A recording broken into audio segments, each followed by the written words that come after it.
There's a special kind of pride that you feel deep down inside, a strength that seems to thrive in Lima, Allen County. The American way of life, to get in gear and do what's right.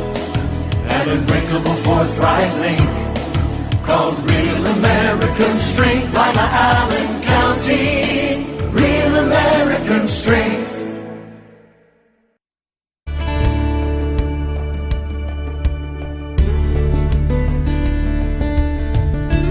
Keeping you up to date with what's happening in your community. Community Focus on GTV2.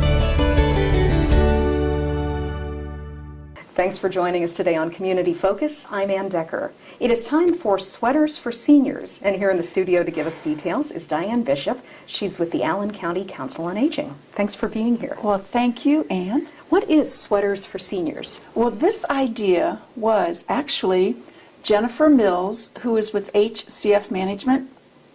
She came to me last year for the first time to do our Sweaters for Seniors, and it is exactly that. People in the community are donating good, used, clean sweaters of all sizes to seniors, and we distribute them. The collection points in the community include Office Max, Lima Manor, Shawnee Manor, and Roselawn Manor, and Nitz's downtown, and our office, the Council on Aging, which we are at 215 North Central. We are collecting sweaters, and the official start date is November 9th. However, some individuals have already started donating and dropped them off at our office, and that's fine. That's actually fine. But November 9th is the official start date. And how long do you collect them? We collect until December 9th. It's going to be a little chilly by then. They'll need the sweaters. Yes, yes. Last year we received over 900. You are kidding. 900 sweaters were donated, and they were beautiful, clean, all sizes again, and perfect condition sweaters, and some jackets that came in as well. So we were able to distribute on one day. We were able to distribute all of the sweaters to seniors in the community who would benefit from a new sweater. Is there that much of a need in this community? Yes, there is. There is a need. And some individuals are able to take for granted when we need something new, or when we know that this sweater is 20 years old and I need a new sweater. And so what we're doing with this idea is we're able to distribute, and the seniors who come in are able to take more than one, of course, if they need more than one sweater, and that's perfectly all right. So the distribution is December 16th, and that distribution is in our office at the Council on Aging, and we have all the tables and sweaters set up so that they're in different sizes, in male and female sweaters, or for males and females, of course. And so it's a perfect setting, and it is just there. They're there for the seniors to take and to benefit from the collection. Which seniors are eligible to come get your sweaters? Well, we start at age 60, but last year we worked in concert with a few entities who provided services to younger seniors. And by that I mean Our Daily Bread Soup Kitchen. And so anyone from age 50 came in, and they were able to collect sweaters as well, and because they benefited too. So it was great working in concert with another entity as well. They don't necessarily have to have an income restriction. They don't have to be current clients of yours. Just any senior? Any senior. That's they do wonderful. not have to. They do not have to donate toward the sweater. They don't have to be a client of the Council on Aging, and it's just a service that Jennifer Mills thought of, and I'm working with her on that. Well, it is a wonderful service too. And I also, as long as we're here, I wanted to touch on some of your other services too. It's getting cold, and I know a lot of seniors are going to need a little extra help this time of year. What can you do for them? Well, one of the things we're working with right now is helping seniors fill out their application for the Home Energy Assistance Program. That is the HEAP, that's the acronym HEAP, and we have 3 full-time staff members who help with those applications. Every year we do this. Now also, right now, the seniors are probably familiar with Medicare Part D open enrollment, which can be extremely frustrating and can be difficult. That's an understatement. So again, we have 3 full-time resource specialists who help with those services as well. That's wonderful. And again, the coat collection or the sweater collection begins November 9th. And you want to give us the locations again, if you can remember them all? The locations that will accept the sweaters include Office Max, Lima Manor, Shawnee Manor, Roselawn Manor, Nitz's, and our office, the Council on Aging. And the collection will take place until December 9th. Okay. And then on December 9th, Shawnee Dry Cleaners, just like last year, is donating time and energy and equipment to dry clean every single sweater that we pass out. That's quite a job. Yes, yes, yes. If people want any more information about the sweaters or anything else you provide, give us your phone number. It is 419-228-5135. And we actually have human beings answering the phones. I've mentioned that before on the air, and that's very important. We do not have an automated system, so we will have human beings actually answering the phone for you. What a great service. Yes. Thanks for coming in today. Thank you. You're welcome. Diane Bishop from the Allen County Council on Aging. I'm Ann Decker, and this is Community Focus on GTV2. We're not doing well, Allen County. Almost 70% of our adults are overweight. And close to 40% of our children. We eat the wrong foods. We smoke too much. We don't exercise nearly enough. We can do better. We can do better. We can do better. Activate Allen County is working with schools, churches, businesses, and local government to influence policies that will help us all do better. We can do better for me. For me. For all of us. Join the effort to help Allen County do better by going to activateallencounty.com. Paid for with funding through a grant from the Centers for Disease Control and Prevention. Help keep the youth of Lima safe by donating to Lima Safety City today. Hello, I'm Chuck Eichelberger from the Lima Noon Optimist Club. Safety City is a very important part of the Lima community. The Optimist Club is renovating Safety City and it needs your help. Donations can be made by going to the website limasafetycity.org. You can also send a donation to Lima Noon Optimist Club, P.O. Box 428, Lima, Ohio 45802. Help keep the youth of Lima safe by donating to Safety City today. Reduce, recycle, reuse. Allied Waste Services in the City of Lima encourage you to live green by recycling all that you can. Recycling promotes green living by reducing the amount of waste materials buried in landfills. This saves money, natural resources, and energy. Keep our environment healthy and start recycling today. Allied Waste Services is committed to a clean environment. Contact us today for your recycling needs. Visit our website, republicservicesohio.com, to learn more about recycling today. I didn't want to be touched. He said it would feel good, but it didn't. So he gave me a new doll and some candy. He told me not to tell anybody and that it's our special secret. How do I make him stop? Say no. Run away. Scream. It's okay to tell an adult you trust if someone is hurting you or making you uncomfortable.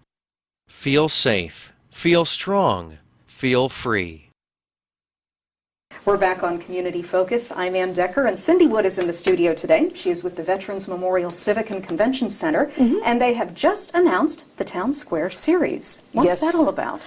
Well, in spite of what people may think in the public eye, this is a very big deal. The Civic Center, the Veterans Memorial Civic Center itself, is a county agency, and I've told you before that we're very limited on what we can do. We're essentially, the Civic Center itself, trustees charged with operations and maintenance as a rental house. So, for example, you were at ZZ Top last week. And they were fabulous. It was a great show. But that was a rental, meaning that an out-of-town business person came in, rented the Civic Center, rented and engaged the talent. So, and that was, and then if there was profit to be made, he took that with him, and that's what a promoter does. In this situation, we have the Civic Center has a nonprofit board, independent board, the Civic Center Foundation, that has been working very diligently to raise funds and is going to launch a community-driven performing arts series as essentially an in-town promoter to the Civic Center. So it's a county agency coming up with ways of work, and we're launching part of the downtown re-energizing. Re-energization. Something like that. But it's all about local taking charge of local. Who was the customer was the old way of work was essentially the out-of-town promoter. The new customer is the community and what they want to see. So this is a very big deal, and it's also about a 3 to 5 year plan. Oh, that's great. So you've actually got acts coming in over the next year. Yes. And who do you have? Well, the Civic Center Foundation has engaged the opening gala January 31st voice play, which is a up-and-coming a cappella group, has appeared on a number of TV shows. I've seen them on YouTube. They're amazing. They are. It's pretty fabulous. The music that they present is a comedy compendium of a number of different genres, so it'll be a lot of fun as the opening gala. Mm-hmm. Then after that, February the 15th, we have Sarah Evans coming in. Great. And again, Sarah is a real coup for us. She's just released a new album. She's including Lima in her tour, so this was a big deal. Mm-hmm. And then March 15th is Jim Belushi and the Chicago Board of Comedy doing an improv night. So some lucky folks from the audience will get to come up and be a part of Jim Belushi's show. Remind me to sit in back. I'll point out where your seat is, Mr. Belushi back there, row P. So you've got 3 acts coming up for the Town Square series. And that's just this spring. We've actually got a few other things coming up this fall, but right now we can concentrate on the spring activities. Are the tickets being sold individually? Can you get series tickets? How does it work? We're actually selling tickets individually, and I think what's unique, this is the Civic Center Foundation, buy local, stay local. So we are launching a membership campaign, meaning if you join as a member, you have exclusive pre-sale rights. And that's not only to the Town Square Live series, but all of the shows that the Civic Center sells tickets for. So, for example, you become a member, Mannheim Steamroller would have been included in that, Sesame Street coming up. There's loads of opportunities if you become a member. Yeah, what's it cost to become a member? $50. Oh, that's reasonable. And that's essentially a contribution to the Civic Center Foundation. And I go back to this is buy local, stay local, support local. So what are you going to do with the money you raise? Well, it is a very risky business, and I think you're aware of that. You've been in a number of community efforts over the years and how risky it is. Mm-hmm. If you don't sell ticket 1, you still have to pay the band. That's correct, and that's why that's, public funds at risk. The Civic Center Foundation can do that. So absolutely. So any monies, the first 2 to 3 years, we'll be lucky to break even. Once we get the series up and launched and we have lots of people coming and viewing the Civic Center, remember we draw from a 7 or 8 county area. So the more people that come in over time, the money's raised, go back into the Civic Center Foundation to bring more acts in, support capital needs, buy local, stay local. That's wonderful. So that's just the Town Square series that's coming up. Yes. But you've got plenty more that isn't related to the series. Okay, let me take my foundation hat off and put Civic Center Board of Trustees hat back on. This fall we have a ton of stuff coming up yet that you need to be a part of. Yep. Like what?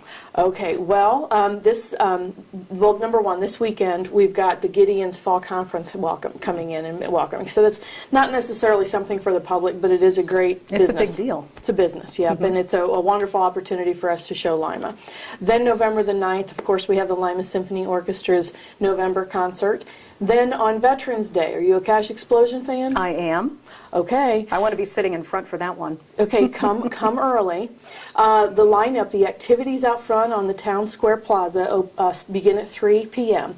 They're taping 2 shows here locally in Lima at the Civic Center. So activities start at 3 p.m. Doors open at 5:15. It's general seating, so that means you got to come early, stand in line if you want that front row, so you can wave. But for Jim Belushi, I'm going to point him out where you're at in the back, just for them to know. And show taping begins at 6 o'clock, and it's a tribute to veterans too, so it'll be a great night for Lima. Great. And then November 12th, Menopause the Musical. Which I've heard good things about. It is. It's selling tickets well across the country. It's hilarious. Lots genre 60s, 70s, 80s music, redo of lyrics, very comical. And then after that, November 16th, Mixed Martial Arts and Crafts Performance Hall. Then the Tuesday before Thanksgiving, Mannheim Steamroller is back. They were a sellout crowd 2 years ago.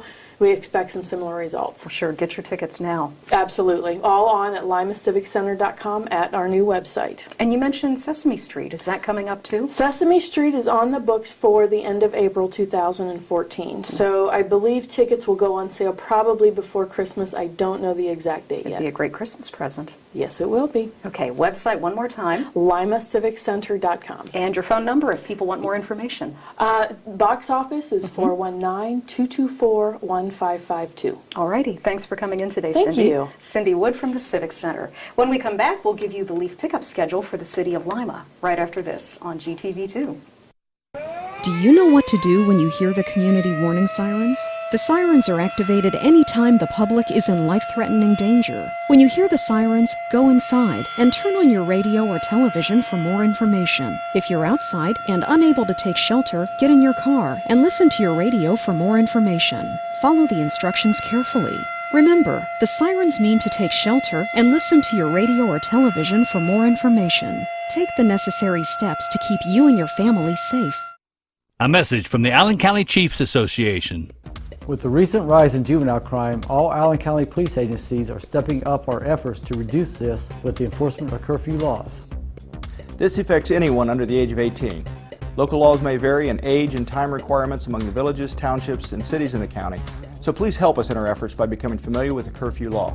Please check the websites on your screen for specific curfew information. Together we can make Lima Allen County a safer place in which to live and work. Let's all do our part to keep the Ottawa River clean and healthy.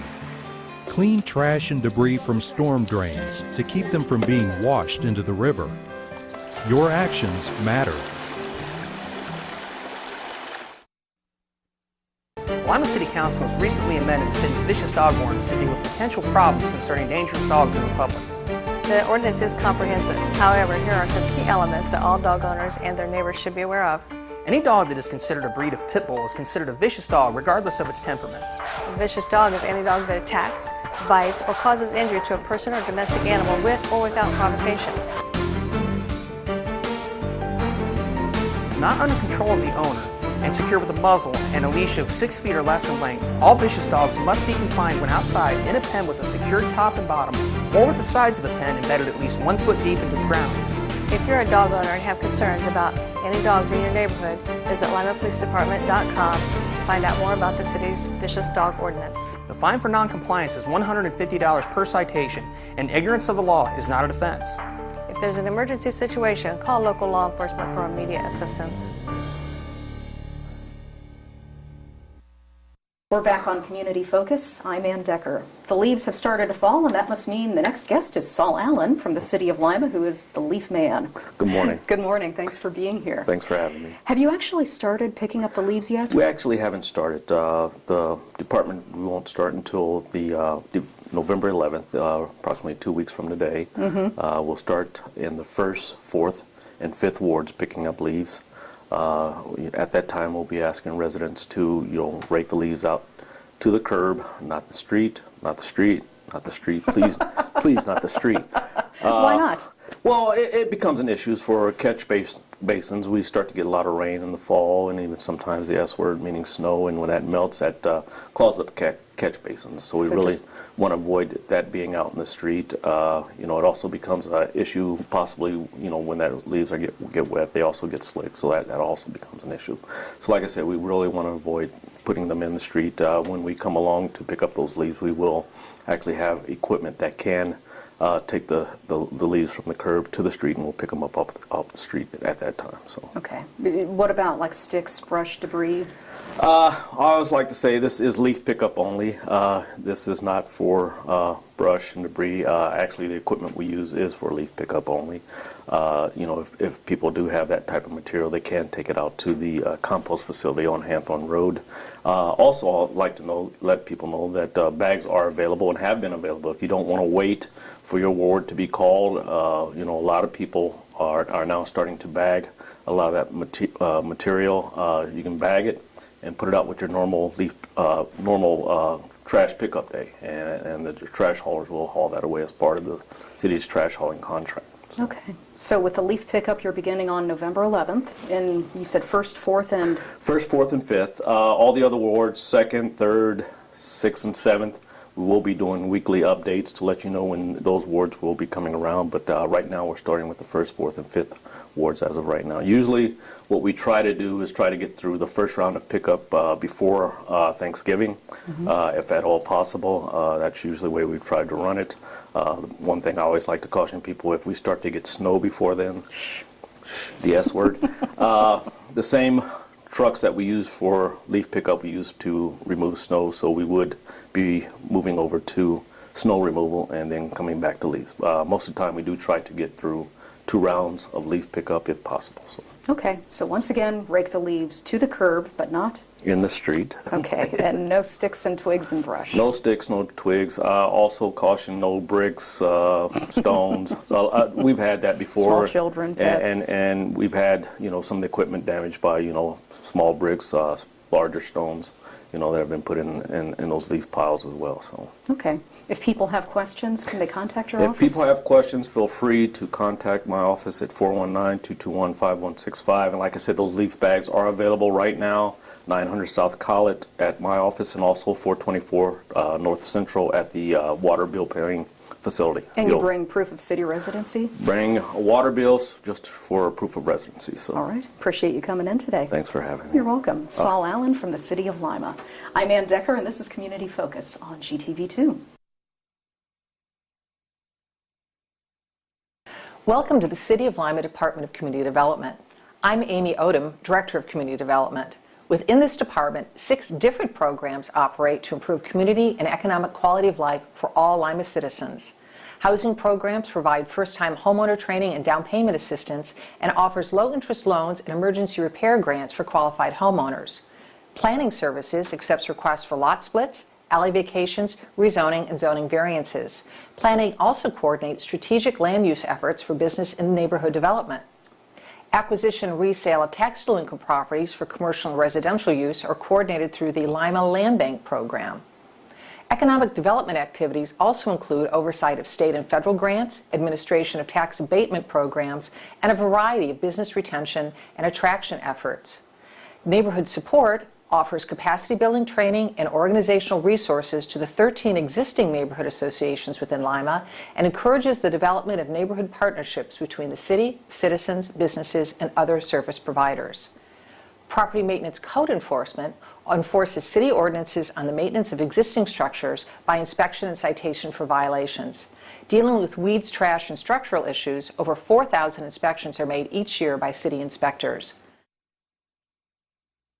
Thank you, Mr. Aldridge. Good morning. It's 8:07 at News Talk 1150 WIMA. I'm Mike Miller.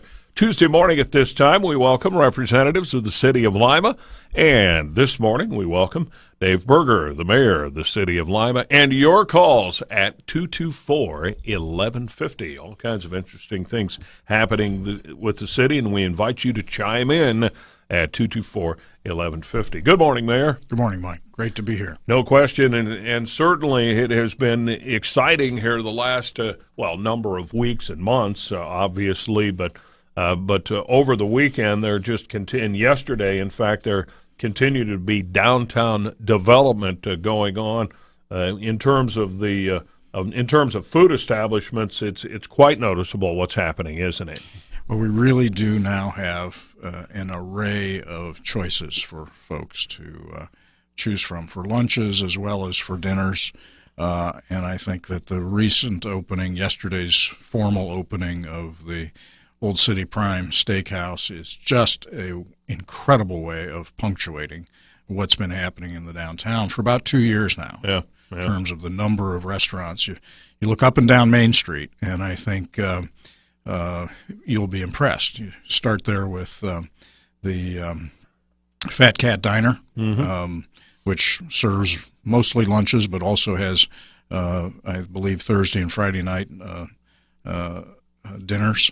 You also have the Met, which, of course, is lunch and dinner and really fine libations.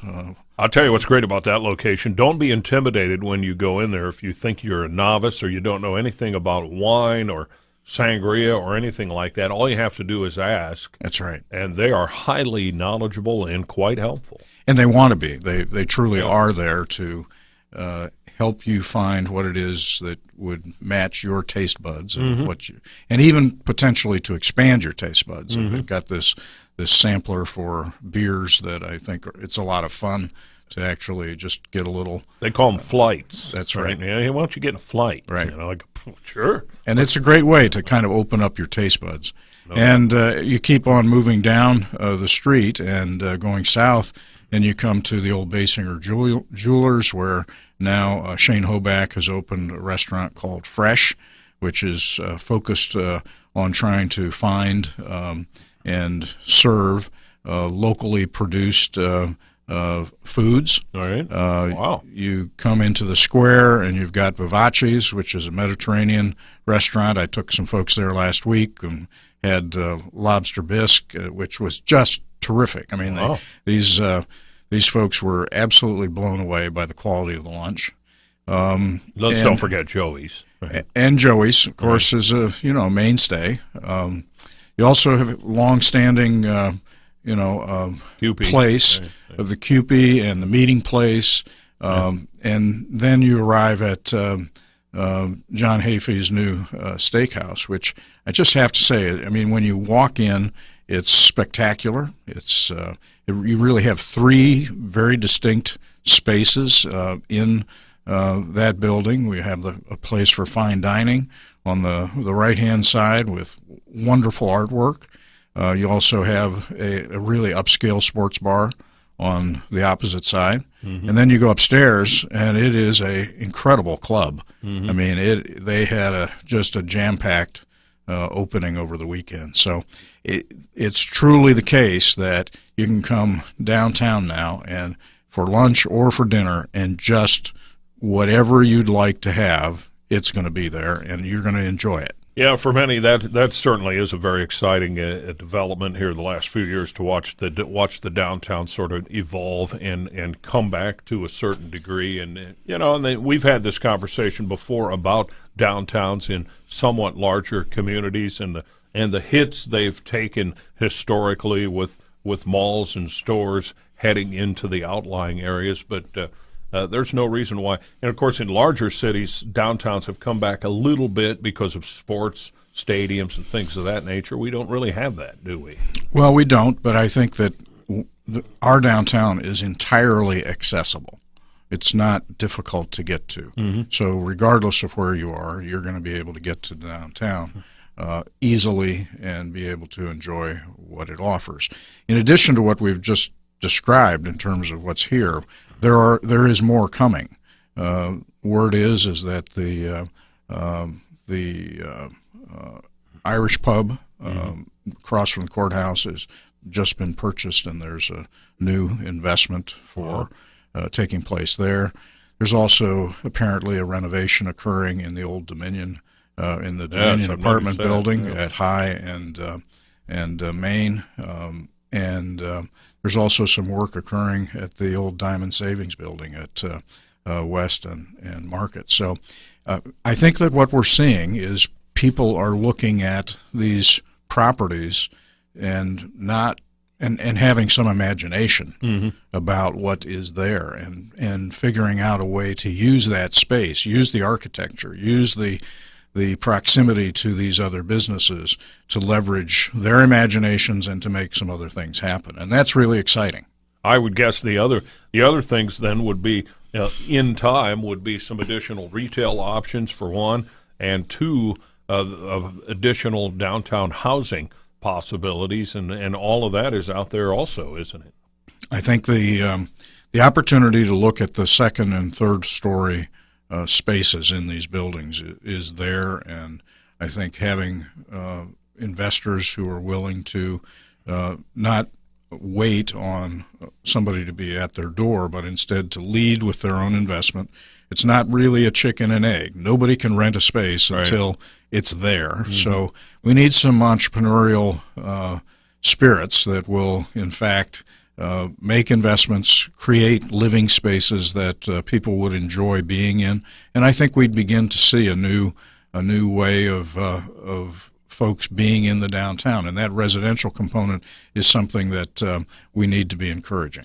Who would you recommend, actually? Let's say our listeners this morning may have an idea, may have a few dollars of that sort of thing. What is their beginning approach? Is it to communicate with your administration? Is it to talk with the Downtown Association, or all of the above, basically? Well, really, Downtown Lima is the lead organization downtown. So a call to them, and they'll be able to talk to you about what's happening with individual properties.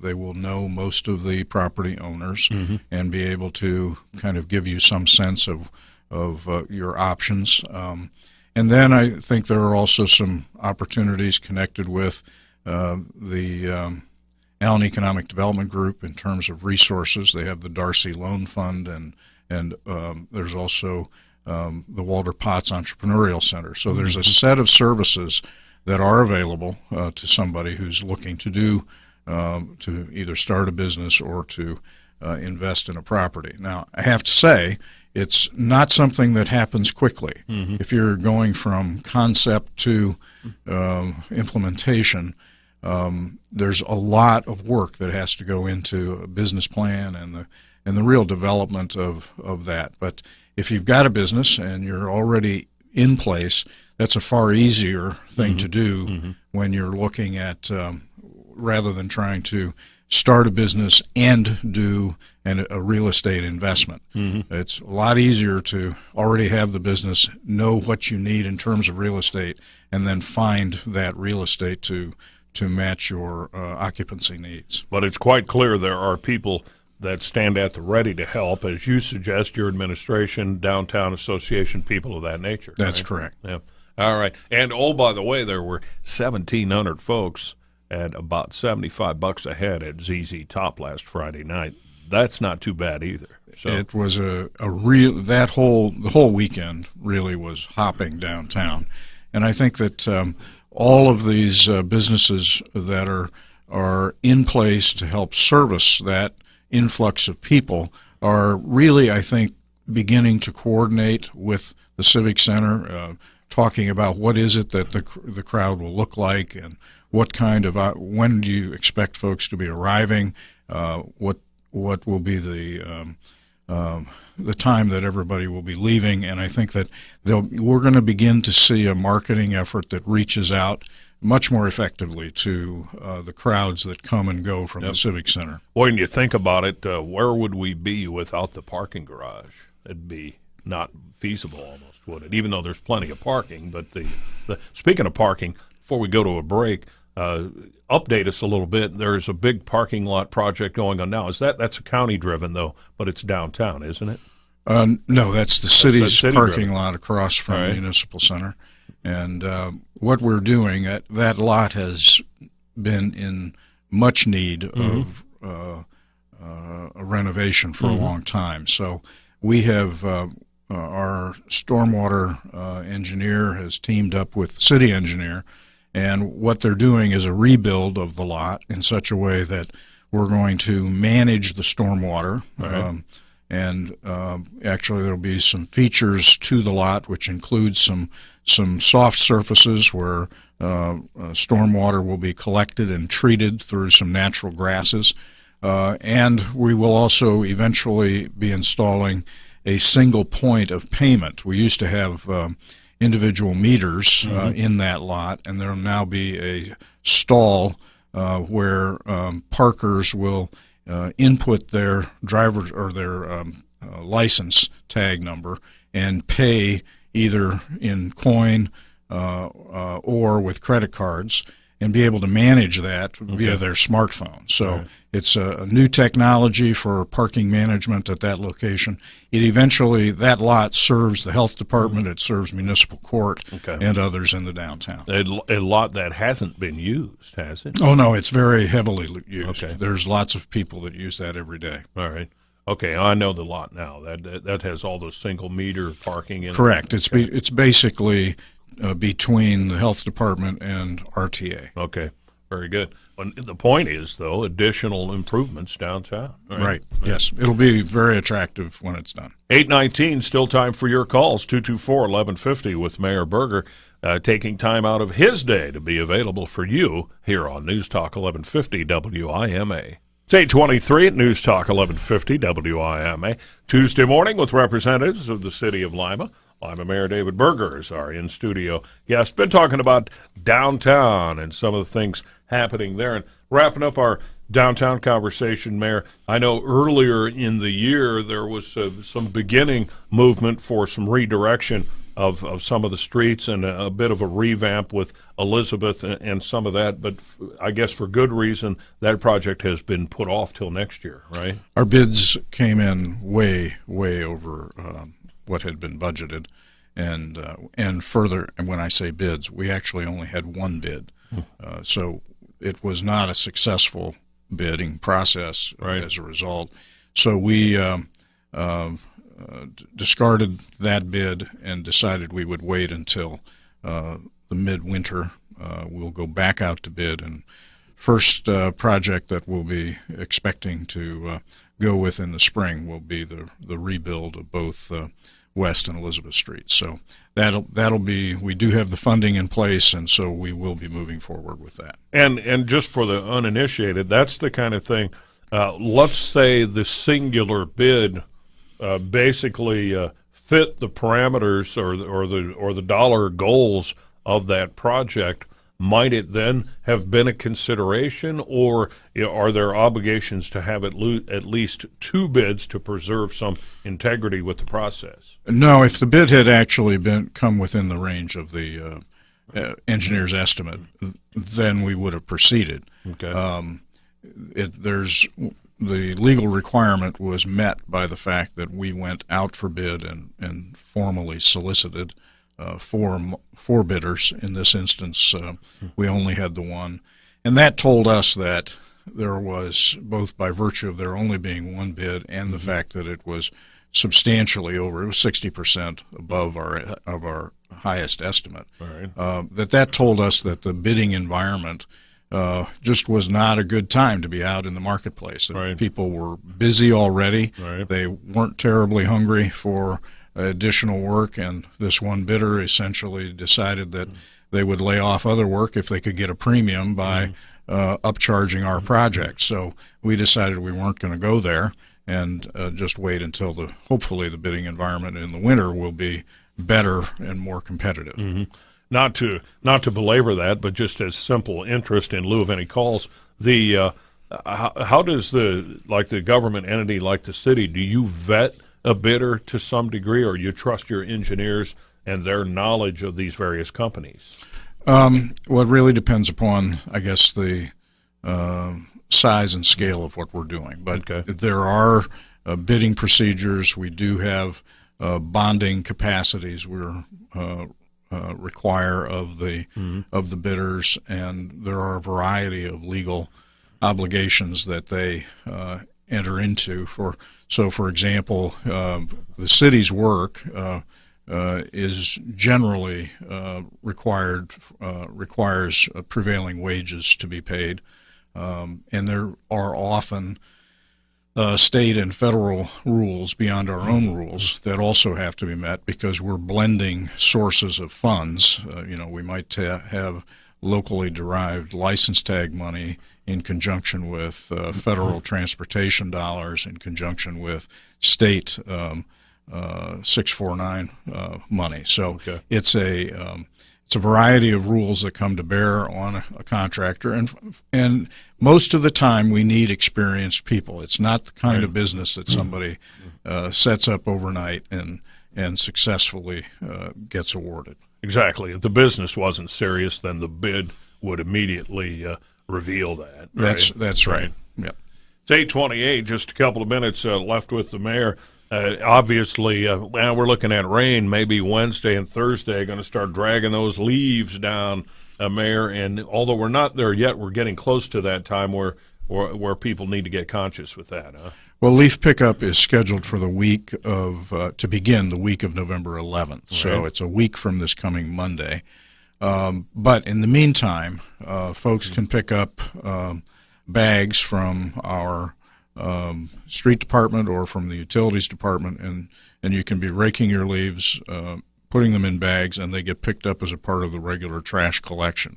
So you don't have to wait on us or on Mother Nature. You can go to work whenever you feel the mood. And if you're like some people I know, it's way too early to rake them out by the street yet, isn't it? I would think so. I mean, I think I always found, and that's the reason I always use the bag option. Once I've raked my yard, I don't want them blown back into the yard. There you go. And that's, I think, what you risk by putting them out at the street. Final thought, 2 days away, trick or treat, Lima and the surrounding townships. Always a lot of fun, no question about it. I think we've been fortunate for the last number of years. It's been a safe couple of hours experience, and I guess we can't be, emphatic enough about that, huh? Correct. We now have all local jurisdictions cooperating with going with the same evening, although the hours differ a little bit between jurisdictions, but everybody is Thursday evening for this year's trick-or-treat, and I think that adds to the safety of the environment that we're in. Everybody knows that everywhere in our community it's trick-or-treat, and we want people to pay attention and be careful as they're driving through these neighborhoods. Should be a lot of fun. Looking forward to that. Looking forward to another great day today. Mayor, thank you as always for coming in. Have a good day. Good to be here, Mike. Thank you.